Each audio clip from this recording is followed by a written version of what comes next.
Camera will follow face inside of the frame rate. Face tracking on perfect. Guys, I'm testing the Osmo Pocket 3. Right now we're working on Nala's fear. Now mind you, she's not been a fearful dog. She seems to be getting a little excited, to say the least. Jamarcus is literally testing the sound of this thing. You would be surprised how many dogs are afraid of things. And matter of fact, what's the most dangerous day of the year for a dog? The 4th of July. And what happens on the 4th of July? It is not uncommon for a dog to potentially bite somebody.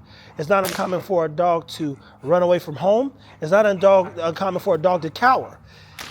People, places, and things. The more a dog sees, the more a dog hears, the more a dog does, the more confident it becomes.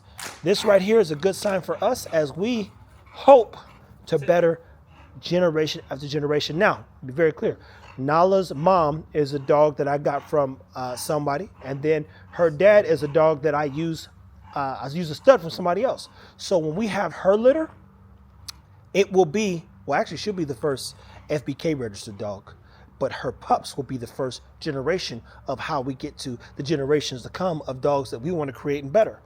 Jamarcus has been working on communication and really tightening up his role in her life, to say the least. And that's the goal, is to play a honest, decent role and get the dog to react to things. I'm over here putting my 32 cents in.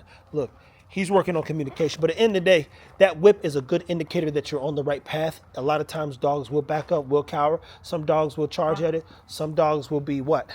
Afraid to death of it. And that lets you know you got an even bigger thing. And I actually think I need to come up with a shadow system, because Cha-Cha clearly doesn't like shadows. But we do like seeing this type of behavior on Nala, people. Stay tuned. Take care of your dog. Follow Better Best TV, aka so you can make your dog better every day. Look, what you just saw in the last video, now we got to use it as B-roll. But let's take a look at this right here. Nala just bit the, let me make sure I get up on this. She cut and broke the skin. That thing is so deep, it's not even bleeding yet, bro. That's not a good thing. So I'm going to walk you through them. We're going to let Jamarcus take a few deep breaths. And what happens is Nala and Tron both, they are pretty fired up dogs. And so when I realized Tron almost was going to get me, I said, look, dog bite me, I'm liable to kill him. That's the truth. But because they're not thinking. So here's the challenge. It's not intentional. They literally just don't care. They don't know what's going on. And that's the bad part. So you say, dang, Nala bit her own owner, playing the game. What's going through your head? Walk them through what you're feeling. And, anything else that you want to disclose, and I'll ask a few questions as well. Yeah. No, it's one of those things, I'm very, just trying to manage my energy, because I wanted to literally ring her up, throw her through the fence, and, but that's not how she's necessarily going to learn also.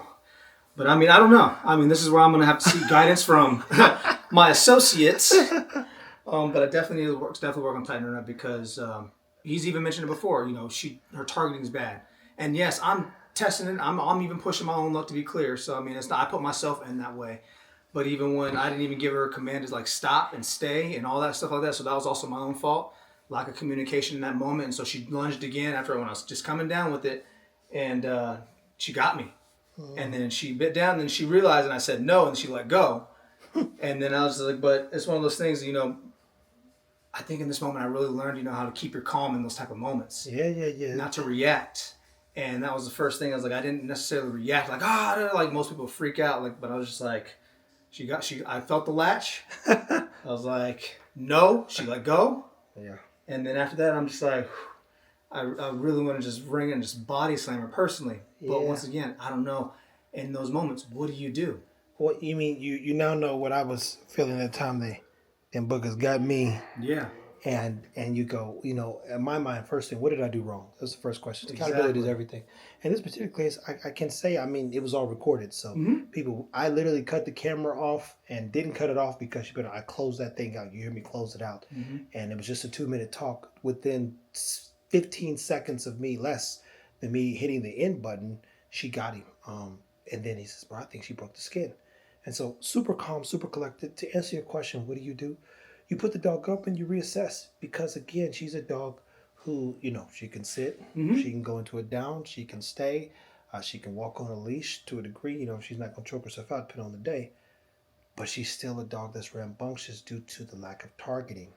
So, and that's my fault, to be clear, because I wanted her to early on, she wasn't, showing any interest in rope or bite work. So that's something I want to do. So I took her through some necessary steps, but then now I'm realizing I need to go back and now really tighten up the communication side of it, and like you said, the targeting side of things as well too. So you start with objective. What that means, people, is he's got to compete in competition. It's a dangerous. Anything you're competing in is often dangerous. So when somebody says, "Hey, how to get my dog to compete in that way?" I've told them, "Hey, you don't. I don't know if you really want that energy, man. Because mind you, Eco, Tron, Cha Cha, Zara, I've been bit plenty times, and I don't imagine I'm not gonna get bit in the future. I don't want to get bit like that.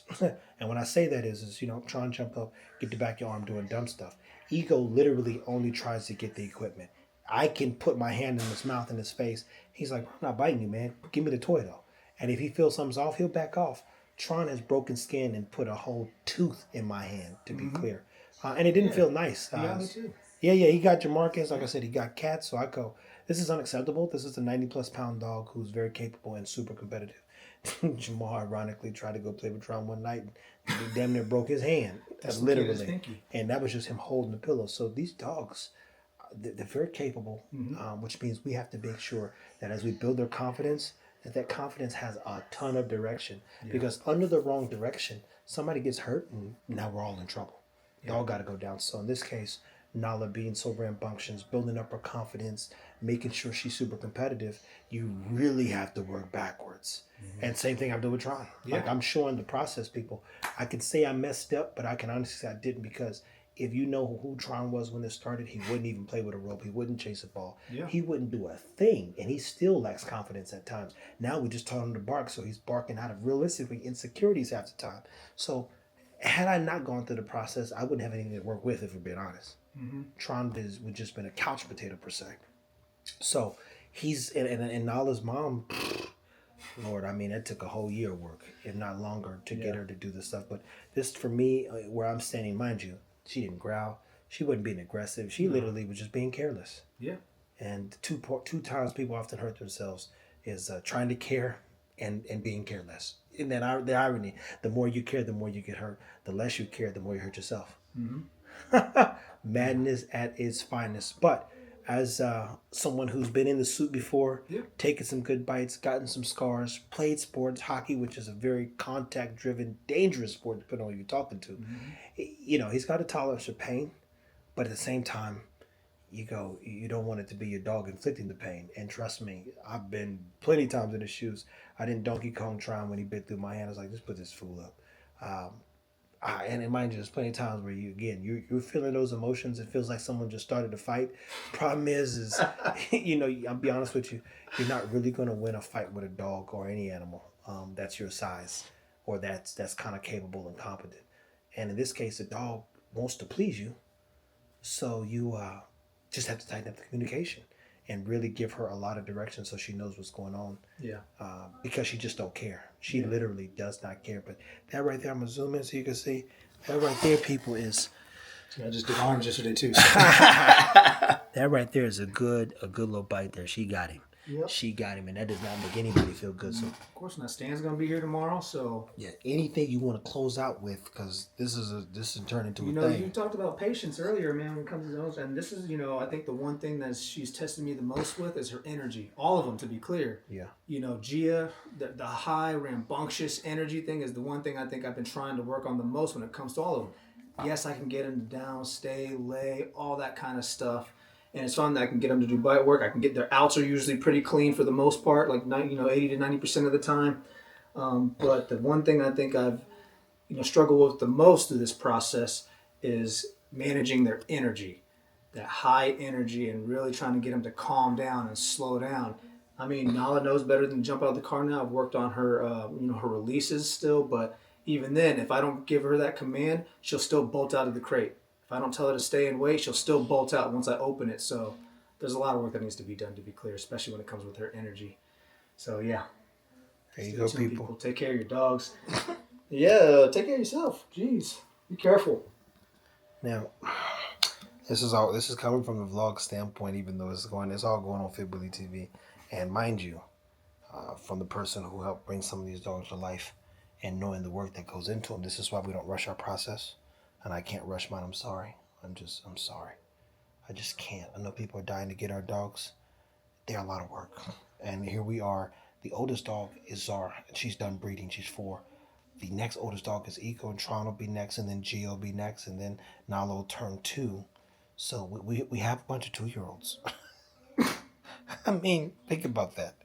People are breeding, like if somebody really puts it in perspective, we have a bunch of 2-year-olds that are that, you know, oh, there's a dog, it's ready to breed. Yeah, it can breed, but it's a bunch of 2-year-olds. Bunch of kids running around acting crazy. What do you think is gonna happen? A problem if somebody doesn't know what they're doing, people. We'll talk some more, and I'll hopefully be able to draw more perspective over the, next few months of work. But 2-year-olds. That's why we gotta be the adults.